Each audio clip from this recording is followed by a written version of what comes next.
Okay, so initialize ZBrush. Get rid of all of the stuff I just kind of went over with you.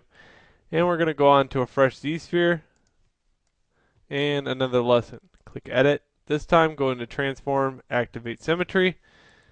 Hold Shift. Okay, click and drag it out and move. Okay, go into the top view, move it. Okay, and you should have this nice tube. Let's click on Frame. Now let's do another thing. Let's go to Draw. Click one here and flip it around and click one here. Okay, and hit A. This is what you get. Okay, now I'm going to kind of take this and rotate it just a little bit, scale it off in the background, move it, and do something. If I hit Shift and S on the keyboard, S is in Sam, Shift S, and then move, I get a copy of that object. This is now a 2D object. This is still a 3D object. Pretty cool, huh? Alright, so what I want to do is hit A and take this and hit Draw and hit Alt on the keyboard, deleting all the Z-spheres. I also want to go into Transform and now go to 1. Okay, this time I want to go and make the same Z-sphere structure. Going into the top, I'm going to move it around. Going into the front, I'm going to add one here. Other top, add one here. There we go. Okay, and then I get this. Let's move it around. Okay, now, can anybody tell me the difference between object 1 and object 2?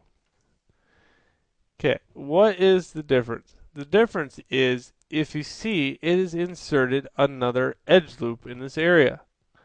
Another unneeded edge loop in this area. So in here, this one does not have it, and this one does. So this is a 1, and this is a 0. Even though a 0 added an extra edge loop into it. Now what I like to do is, if I need an edge loop in that area, what I will do is hit Draw and put one right here, and you'll see I have an edge loop in that area, and I have a nice tailored fit. Now remember, it's all about uniformity. Is this uniformed? No. In fact, the polygon spaces between here and here are even, and the edge around this side is not even. It's very thin. Here, however, it is. So this is a very sculptable object. So I can keep going all day long. I can draw.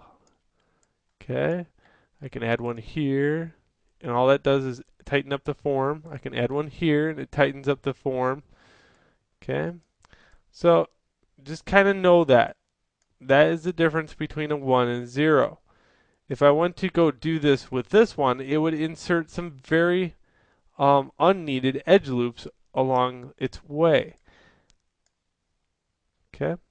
Alright, so now that we know the very basic structures of the Z-sphere, what the fundamental difference between 1s and 0s, how to delete them, move them, and what their tubes do, now we can go on and produce something out of Z-spheres.